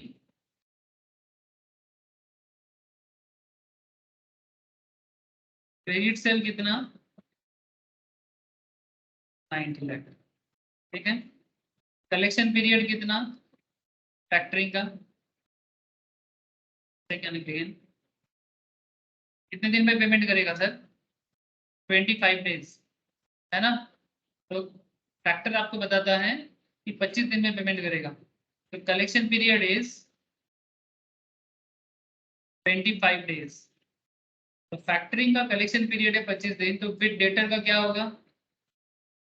तब आपको वही हिसाब लगाना है, 90 लाख इंटू 25/360। तो आपका डेटर हो जाता है, हिसाब लगाओ एक बार, as per factoring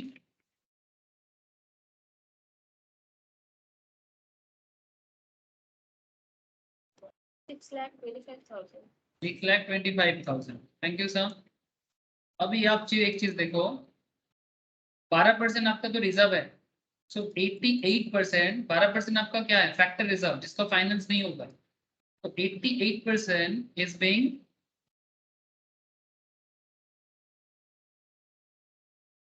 financed by factor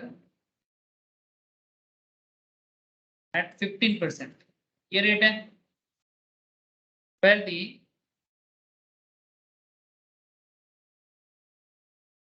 remaining 12% जो ओन फंड माना जाएगा सर, इसको एज्यूम कर लेंगे, is assume to be financed by 14.5%, जो इन हाउस है। ठीक है, ओन कॉस्ट में करना पड़ेगा। So the average rate, again average rate कितना पड़ जाएगा आपका? 0.88 मतलब 80%, उसका 15% करो इंटू 15 प्लस 12% का कितना? 0.12 into 14.5 अगेन कितना कॉस्टिंग पड़ जाएगा देखो। जब आप फैक्टरिंग सर्विस के थ्रू से मार्केट से फंड उठाओगे तो ओन फंड के कारण 12% रिजर्व में चला जाएगा और 88% ही आपको फैक्टरिंग फाइनेंस मिलेगा। इसका कितना हो जाता है सर एवरेज में?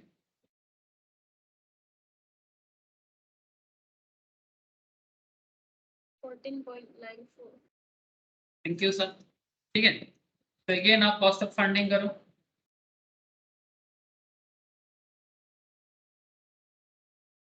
%14.94 ऑफ, लेकिन इस केस में 6,25,000 का हिसाब है, तो कितने का कॉस्ट ऑफ फंडिंग पड़ेगा आपका फैक्टरिंग के केस में?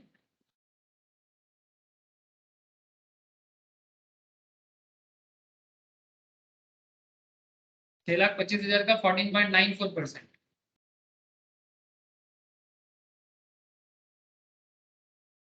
बोलो 93,375। Thank you sir. ना अब आप मुझे एक चीज बताओ, savings in cost of funding मतलब फैक्टर से करवाओगे और इन हाउस से करवाओगे तो कहाँ सेविंग हुआ सर कॉस्ट ऑफ फंडिंग में?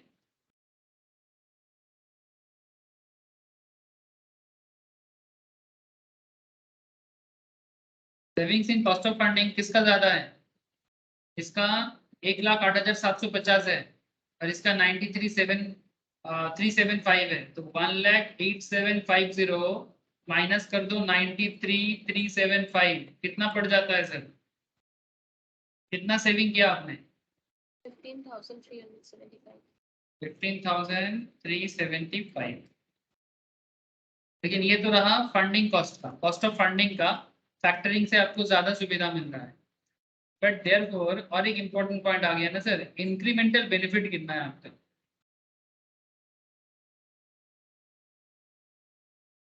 इंक्रीमेंटल बेनिफिट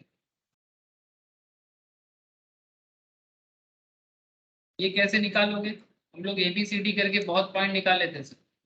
ठीक है, ये फंडिंग कॉस्ट तो पॉइंट ई में आया है ना, तो इंक्रीमेंटल बेनिफिट इस तरह से निकल जाएगा। आपने जो A प्लस बी करो प्लस सी करो पर माइनस डी करो, ठीक है, और प्लस ई करो। मतलब मैं आपको ये बताना चाहता हूँ कि आपका क्या क्या पॉइंट है, savings in bad debts, savings in administration, savings in discount, इन तीनों को ऐड करना। फैक्टरिंग कमीशन आपका खर्चा है, इसको माइनस कर देना। और फंडिंग कॉस्ट जो है आपका, ठीक है, फंडिंग कॉस्ट जो आपका आया मतलब बेसिकली जो savings in cost of funding जो आया, चेंज इन फंडिंग कॉस्ट, ठीक है, चेंज इन फंडिंग कॉस्ट अगर फैक्टर को दोगे तो और इन हाउस में करोगे तो उसमें डिफरेंस कितना आ रहा है। ठीक है, तो आप देखो हिसाब करके कि आपका इंक्रीमेंटल बेनिफिट हो रहा है कि नहीं।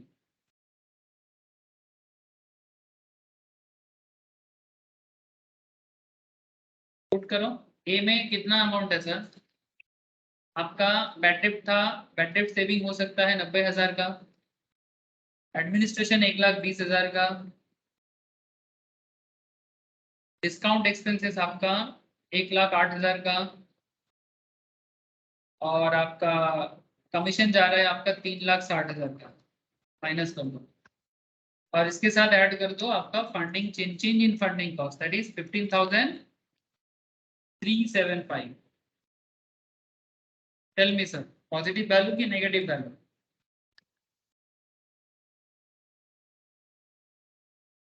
पॉजिटिव वैल्यू की नेगेटिव वैल्यू सर?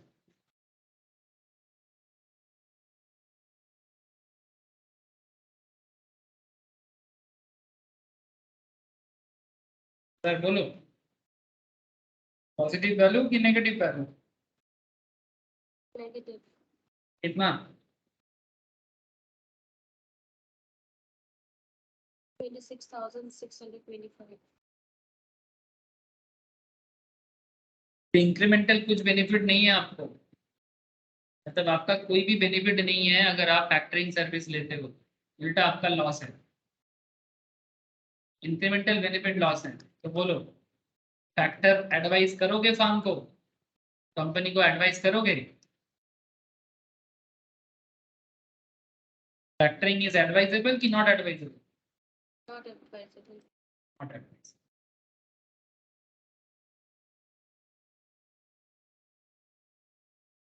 ये होता है सर फाइनेंशियल मैनेजमेंट। ये बेसिकली ये जो क्वेश्चन आपने सॉल्व किया, ये फाइनेंस कम था और कॉस्टिंग ज्यादा था। एक्चुअली कॉस्ट और फाइनेंस हैंड टू हैंड चलता है, ठीक है। Cost and finance hand to hand चलता है ना। बिजनेस का कॉस्टिंग के बेसिस में ही फाइनेंस को देखा जाता है, तो ये हैंड टू हैंड। चौथा नील क्लियर है ना? बोलो sir. Factoring service clear sir? Yes sir. है सर। सिमिलर काइंड ऑफ कुछ क्वेश्चंस होमवर्क दे देंगे सर, पर प्रैक्टिस कर लीजिएगा, अच्छा हो जाएगा, ठीक है। और एक कॉन्सेप्ट था, मैं आपको बता देता हूँ सर। कॉन्सेप्ट था प्लेज, है ना। ये भी एक डेटर फाइनेंस का कॉन्सेप्ट है, इसको प्लेज कहते हैं सर। प्लेज, प्लेज क्या होता है?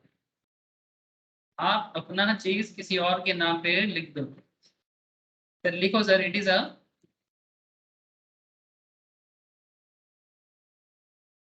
secured loan from a bank. It is a secured loan from a bank. Security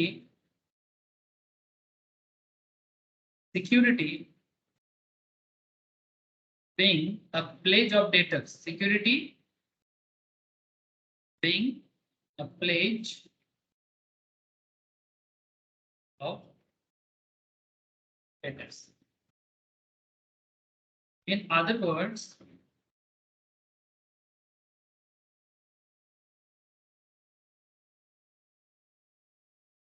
firm takes a loan keeping debtors as collateral.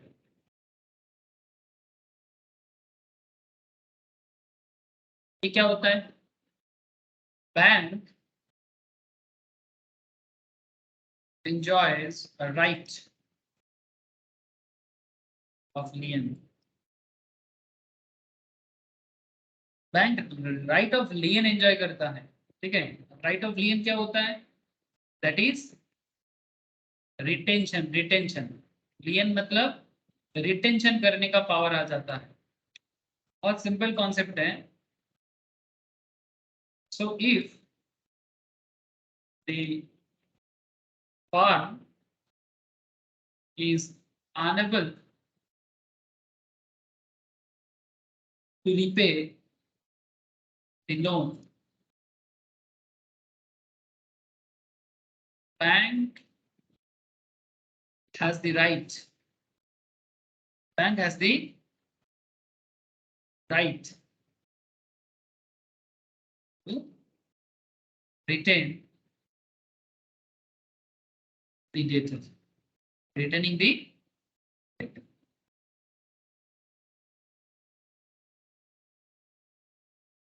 And realize money. Realize the money from the debtor. क्या meaning हुआ sir? मतलब बहुत simple है। आप अपने debtor को loan के लिए यूज कर रहे हैं। जैसे मानो आईटीसी सोच रहे हैं कि उसको लोन चाहिए, तो से फॉर एग्जांपल आईटीसी को 2000 करोड़ का लोन चाहिए। सब बात को समझिएगा, आईटीसी जैसे बिजनेस को बड़ा अमाउंट ऑफ लोन ही चाहिए, ठीक है। तो आईटीसी को 2000 या 2500 करोड़ का मार्केट से लोन चाहिए। तो बैंक बोलते हैं कि भाई मैं आपको कैसे लोन दूं, ठीक है। तो बैंक आईटीसी बोलते हैं कि मेरा मार्केट में 2500 करोड़ का ऑलरेडी क्रेडिट सेल्स है, ठीक है, मतलब डेटर है।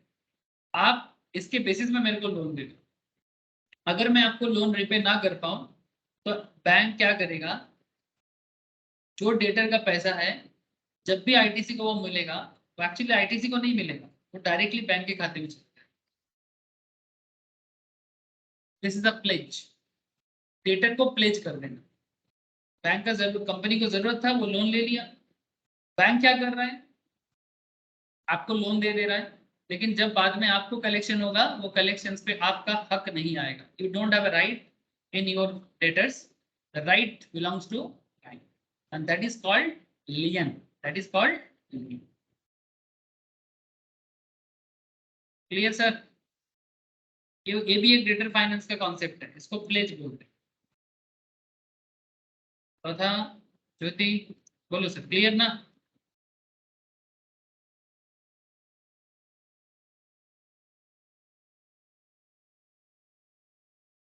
क्या हुआ सर, क्लियर नहीं हुआ क्या? Any doubt?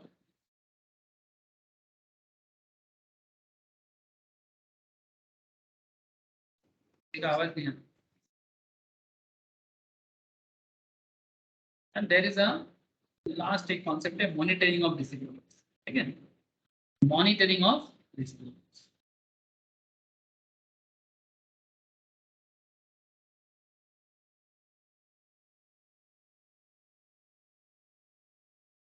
Control of receivables.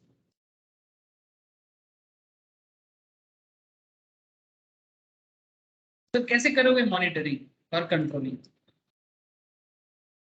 एक फार्म के लिए ये बहुत बड़ा काम है। A farm should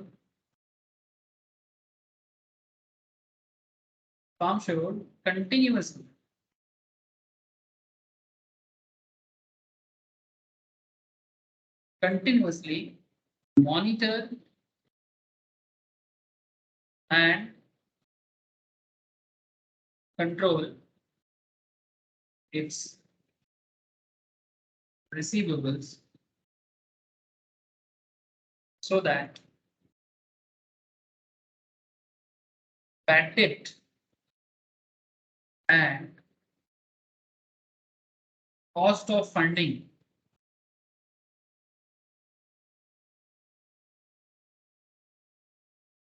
are at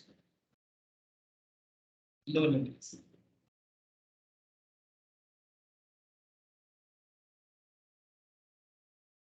Firm may carry out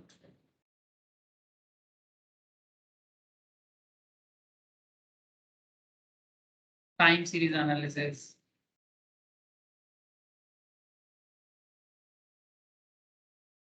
that is intra firm, the same business के अंदर तो सिमिलर बिजनेस के साथ कंपेयर करना, ठीक है? And cross section analysis, cross section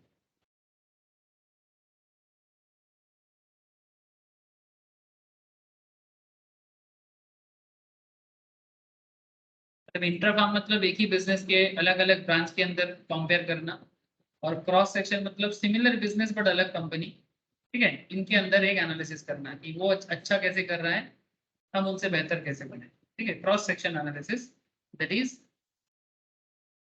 inter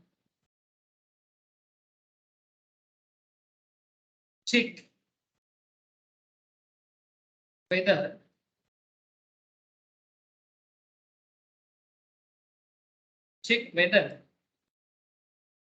its receivables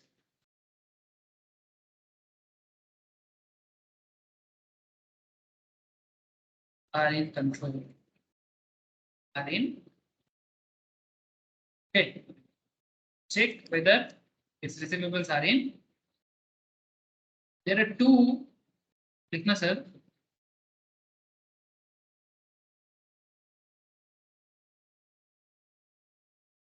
There are two measures that are completed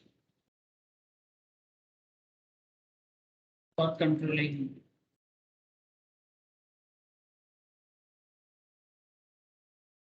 receivables.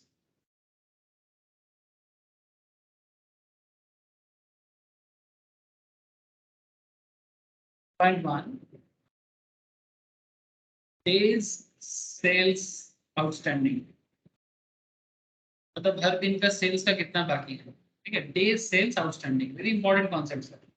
आपका daily business में आउटस्टैंडिंग कितना है, मतलब आप कितने का सेल डेली का बाकी रहता है, आप डेली सेल्स आउटस्टैंडिंग, इसको ऐसे बोल सकते हैं DSO और छोटा सा सफिक्स में T, ठीक है, DSOT मतलब टाइम के हिसाब से, डेली सेल्स आउटस्टैंडिंग का फॉर्मूला ऐसा है sir, very interesting. DSO that is debtors at the end of month, ठीक है, ठीक है, debtors at the end of month हो, at the end of year हो, बट बेसिकली मैं एंड ऑफ मंथ ही बोल रहा हूँ, ठीक है, debtors at the month end, ठीक है, at the end of month divided by average credit sales per day, average credit sales per day.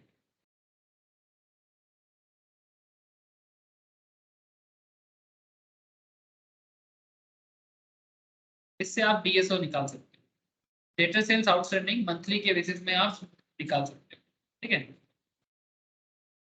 एक एग्जांपल लो, थोड़ा क्लैरिटी हो जाए।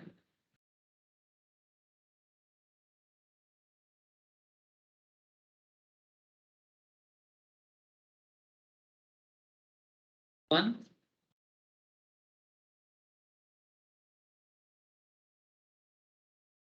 क्रेडिट सेल्स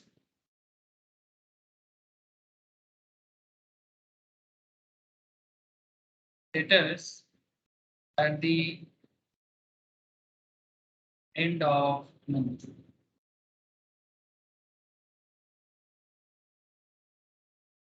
ठीक है, month credit sales debtors at the end of the month, January, February, March, April, May, June, ठीक है।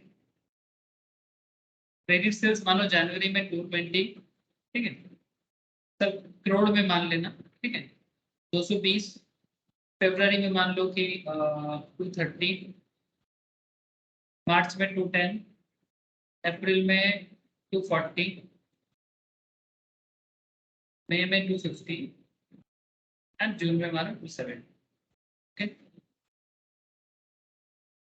Debtors at the end of the month, ठीक है, एंड ऑफ द मंथ मानो जन में आपका 400 का है, फेब में 410 का है, इसमें 405 का है, इसमें मानो 410, इसमें 420, इसमें 400। This is your average debtors at the end of the month. अब आपको पूछते हैं calculate DSO, debtors outstanding at the end of each quarter and coming at the end of each quarter, quarter मैंने हर 3 महीने में,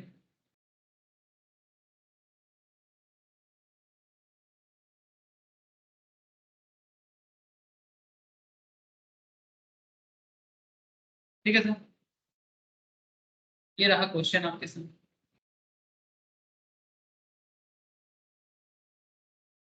कैसे कैलकुलेट करोगे sir? बहुत सिंपल है, बहुत सिंपल है। क्वेश्चन आपके सामने है, मैं जस्ट एक बार इसको एक कैलकुलेशन दिखाऊंगा, आपको पूरा समझ में आ जाएगा कि वो क्या रहा है। सोल्यूशन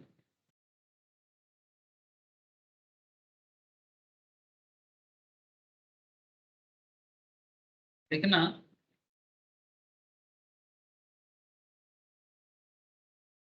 एंड ऑफ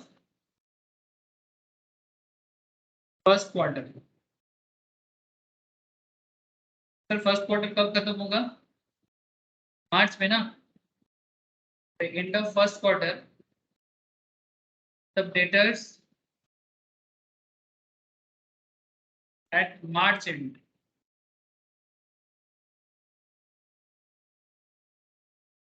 सर मार्च के एंड में कितना डेटर है हमारा? 405, so debtors at March end 405.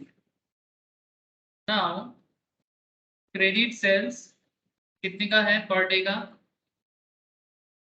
Credit sales per day का एक एवरेज निकालो, तो जनवरी फरवरी और मार्च का 220, 230, 210, divided by number of days से डिवाइड करो, डिवाइडेड बाय जैसे जनवरी 31 का है, फरवरी 28 मान लेते हैं, अभी कोई डेट नहीं है तो, और मार्च 31 का है।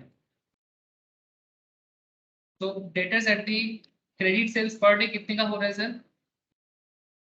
डेली का क्रेडिट सेल्स कितना हो रहा है?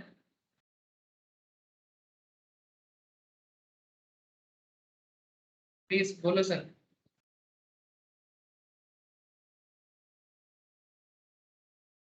7.33। Thank you sir, 7.33। अब यहाँ से डीएसओ कैलकुलेट कर लो, बताइए डीएसओ का फॉर्मूला क्या है? ठीक है, you know debtors at the end of the month, ठीक है, at the end of the month मतलब जो भी आपके पास है, ठीक है, जैसे हमारे पास क्वार्टर है, ठीक है, debtors at the and basically, ठीक है। तो इसमें डीएसओ आपका आ जाएगा 405 का आपका एंड ऑफ द क्वार्टर है, और divided by number of days average. तो देखो कितना हो रहा है,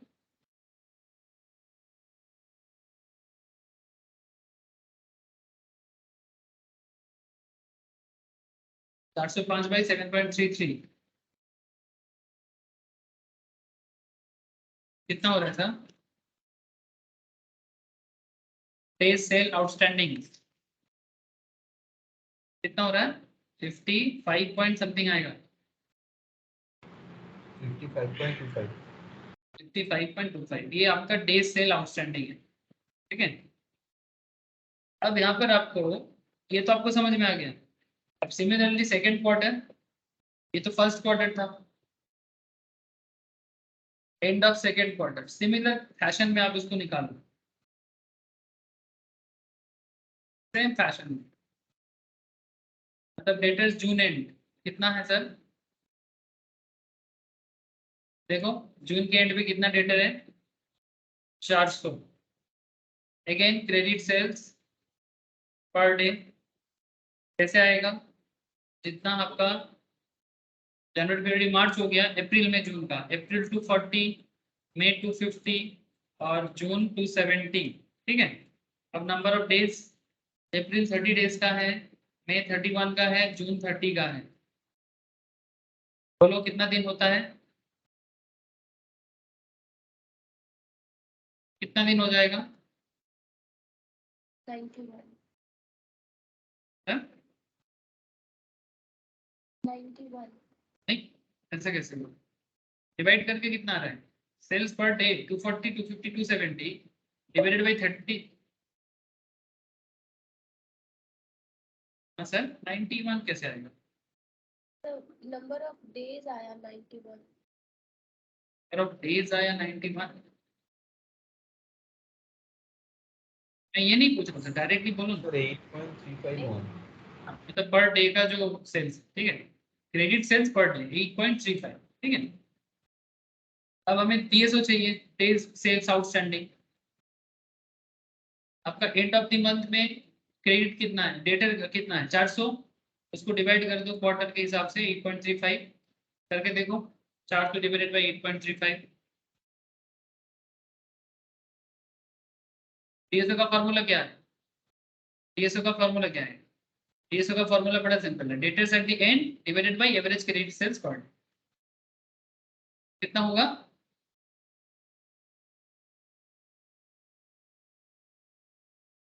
47.90। ये सब डेज। अब एक चीज देखो, पहले आपका डेटर सेल्स आउटस्टैंडिंग होता था 55 दिन में, लेकिन सेकेंड क्वार्टर में आपका डेटर सेल्स आउटस्टैंडिंग है 47 डेज में। तो ये कंट्रोलिंग में है कि आउट ऑफ कंट्रोल है? कंट्रोल। कंट्रोल में है। पहले 55 दिन का हिसाब होता था आउटस्टैंडिंग, अभी 47 डेज में आ गया। इसका मतलब फर्स्ट क्वार्टर से सेकेंड क्वार्टर अच्छा कंट्रोल में है सर, है ना? अच्छा कंट्रोल में है, मतलब कंट्रोलिंग में है, ये बात है सर। मतलब आप अपने डेटा को कंट्रोल कर पा रहे हो, ठीक है। तो फिर आपको as a finance manager comment करने के लिए बोला था क्वेश्चन में, since debtor sales outstanding is falling receivable management या debtor management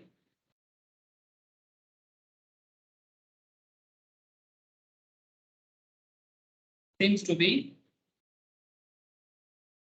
the control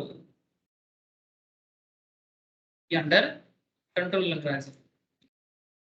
data management seems to be under control में लग रहा है, बस यही तो है। और एक छोटा सा हिस्सा होता है सर कंट्रोल का और एक छोटा सा पॉइंट होता है, वो भी जान लो तो अच्छा रहेगा। एजिंग शेड्यूल मीन्स मतलब कितना पुराना डेटर है, उसका एज कितना दिन का बाकी है, ठीक है।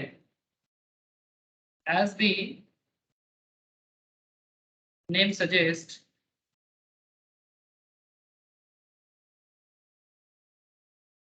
aging schedule is a tabular presentation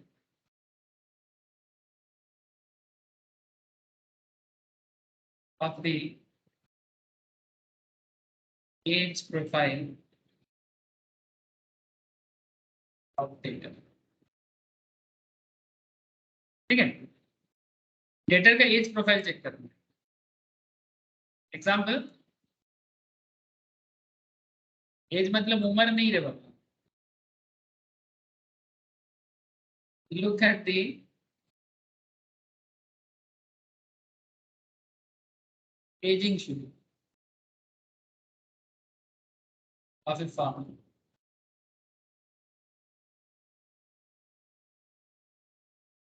at the end of March and June।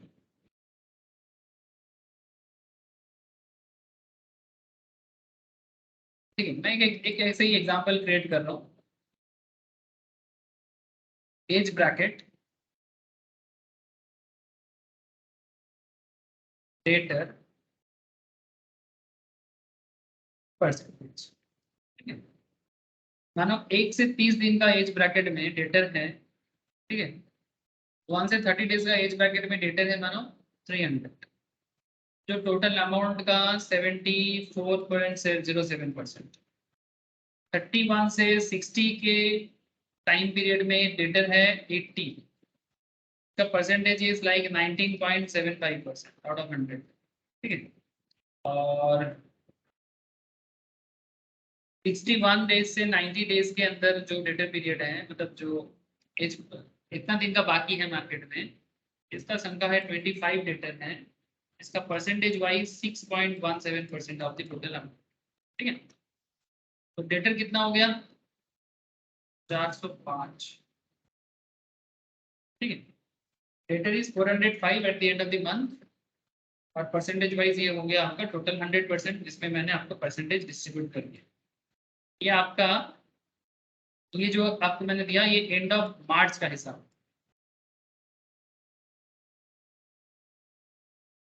Similarly और एक हिसाब होना चाहिए, 2 क्वार्टर के हिसाब से बता रहा हूँ मैं आपको। एक मार्च का हिसाब दिया और एक एंड ऑफ जून का दिया।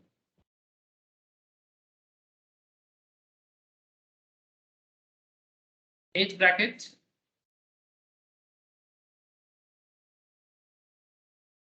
डेटर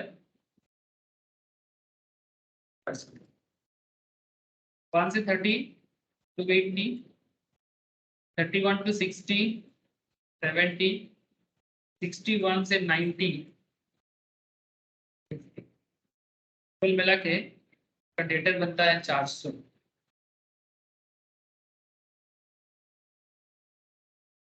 परसेंटेज वाइज टोटल का 70% है, ये 17.5% है, और ये आपका 12.5%,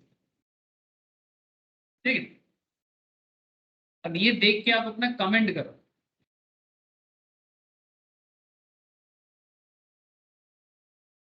कि ये एजिंग शेड्यूल डेटर कंट्रोल कर पा रही है। सर कैसे समझोगे? मैं समझ सकता हूँ समथिंग मिसिंग लग रहा है आपको, बट अभी समझ में आ जाएगा। देखो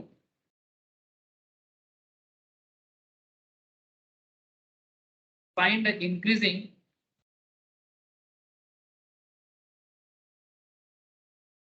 percentage of data in the higher age bracket, that is 61 to 90 days। तो लंबे समय के लिए मार्केट में पैसा बाकी रखा है, ये इंक्रीज हुआ है। कैसे पता चला? लुक एट सम 61 से 90 डेज का डेटा देखो, यहाँ पर 50 का है, लेकिन अगर आप प्रीवियसली चेक करोगे तो 25 का है, मार्च का, है ना। तो लंबा समय के लिए डेटर का मार्च क्वार्टर में आपका लंबा समय का डेटर कम था, बट जून क्वार्टर में लंबा समय के लिए पेमेंट बाकी रखा, इसका संख्या बढ़ गया। ठीक है, ये थोड़ा चिंता का विषय है। We find increasing percentage of debtor in the higher age bracket, that is 61 to 90 days, that is in June compared to March,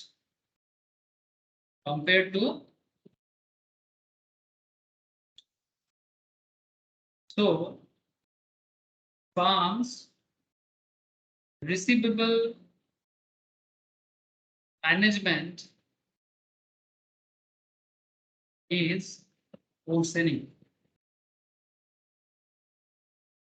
ये खराब हो रहा है sir, day by day deteriorate कर रहा है, क्योंकि customer on higher age bracket, मतलब जिस कस्टमर का एज ज्यादा हो चुका है, एज मतलब समय, लंबा समय के लिए मार्केट में बाकी पड़ा है सर, चांसेस क्या है बोलो तो? पैसा मारने का चांसेस ज्यादा हो जाएगा ना सर।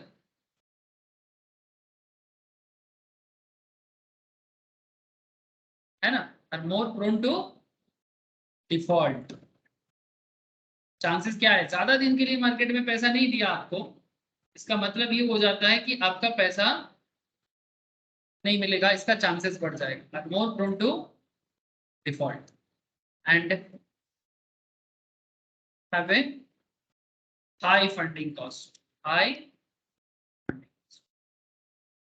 ठीक है, तो हमेशा बिजनेस को क्या चेक करना चाहिए कि मेरे पास लंबा समय के लिए पैसा, लंबा समय के लिए मेरा डेटर मार्केट में पड़ा ना रहे सर, है ना। लंबा समय के लिए मार्केट में पैसा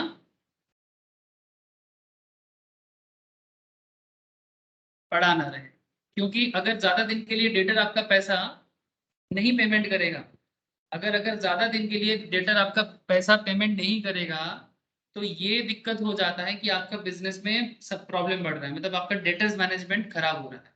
ठीक है, और इसको कभी भी बढ़ावा नहीं देना चाहिए। तो सिमिलरली हम लोग यहाँ पर ये चीज देख सकते हैं कि मेरा मार्च क्वार्टर में मेरा डेटर कंट्रोल कंपेरेटिवली अच्छा था, 60 टू 90 डेज के गैप में मेरा जो एज ब्रैकेट है, मतलब लंबा समय के लिए कस्टमर मेरा पैसा बाकी रखता था, ऐसा संख्या था 25, लेकिन जून क्वार्टर में ये बढ़ के हो गया 50। इसका मतलब कि मेरा डेटर कंट्रोलिंग या रिसीवेबल मैनेजमेंट ओवर्स हो रहा है, खराब हो रहा है। ठीक है, this is called ageing schedule. तो बहुत ही सिंपल टेक्निक है, बट ये सिंपल टेक्निक एक बिजनेस के लिए एक बहुत बड़ा डिसीजन मेकिंग टूल्स बन जाता है सर। जिंदगी में हर चीज सिंपल ही होता है, कॉम्प्लेक्स कुछ भी नहीं होता, बट हमें वो सिंपल सिंपल चीजों को कॉम्प्लेक्सिटीज होने से रोकना है। ठीक है, जटिल नहीं करना है, जटिल होने से पहले ही उसको सिंपल रखना है सर। ठीक है सर, बोलो समझ में आया? अंडरस्टैंड हो पाया कि नहीं हो पाया? चौथा Jyoti, Neel, I am asking to everybody sir, बोलो। Yes sir. Yes sir. Okay sir, ठीक है। तो फिर एक काम करते हैं, सिमिलर पॉइंट मतलब काइंड ऑफ कुछ क्वेश्चंस आप लोगों को मैं शेयर करता हूँ। ठीक है, आप लोग एक बार क्वेश्चन सॉल्व करके मुझे शेयर करो। ठीक है, मैं आप लोगों को नेक्स्ट क्लास में एक न्यू टॉपिक के साथ आऊंगा। ठीक है, मतलब working capital management and advance related topic complete हो चुका है। अब बाकी चीज में आपको मैं धीरे धीरे करा दूँ। ठीक है, ठीक है, चलो सर, टाटा फिर, बाय।